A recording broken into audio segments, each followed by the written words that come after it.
DOP சீரியஸ்ல இது 50வது episode.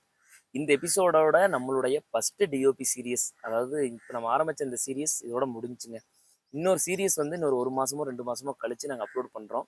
நம்மளுடைய first எபிசோடே கற்பனை என்றாலும் கச்சலை என்றாலுங்கிற முருகன் பாட்டில் ஆரம்பிச்சோம். அதனால 50வது எபிசோடும் ஒரு முருகனோட பாட்டில் முடிக்கணும்னு ஆசைப்படுறோம்.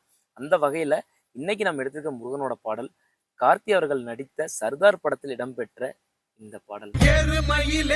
விளையாடி வருவேனே எட்டும் வினை தீர்த்தே. இந்த பாட்டை நடிகர் கார்த்தி அவர்களே பாடியிருப்பாரு. ஒரு பெரிய சிங்கர்லாம் கிடையாது, அதிகமாக பாட்டெலாம் பாடினது கிடையாது. அதாவது சிங்கரே இல்லைனாலும் தனுஷ் அவர்கள்லாம் ரொம்ப ப்ரொஃபஷனல் சிங்கர் மாதிரி பாடுவாங்க.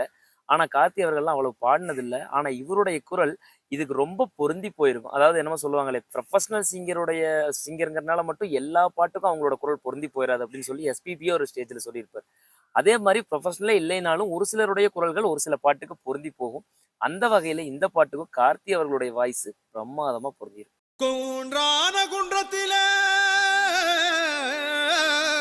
இந்த பாட்டை நம்மளுடைய கவிஞர், ஃபேவரட்டான கவிஞர் யுகபாரதி அவர்கள் எழுதியிருப்பாரு.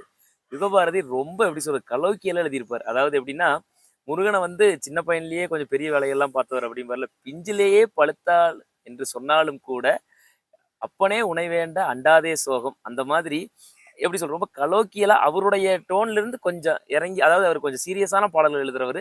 அவர் இந்த முருகன் பாட்டையே கொஞ்சம் ஒரு கலோக்கியலான டோன்ல ரொம்ப ரசிக்கும்படியா, முருகனுடைய பெருமையை கொஞ்சம் கூட குறைச்சு சொல்லாதபடியா அவ்வளவு அழகா எழுதியிருப்பார்.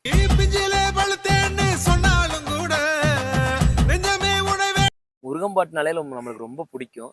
ஆனா அதுலயும் ரொம்ப அந்த பக்திமயமாவே இல்லாம ரொம்ப கலோக்கியலா, ரொம்ப கமர்ஷியலா, நம்மளுக்கு சினிமா பாடல்கள்ல பிடித்த ஒரு சில முருகன் பாட்டுல ஏறுமயில் ஏரிக்கு என்னைக்குமே ஒரு தனி இடம் உண்டு. கும்முனா கும்மிருட்டு கொஞ்ச நாள் ஜல்லிக்கட்டு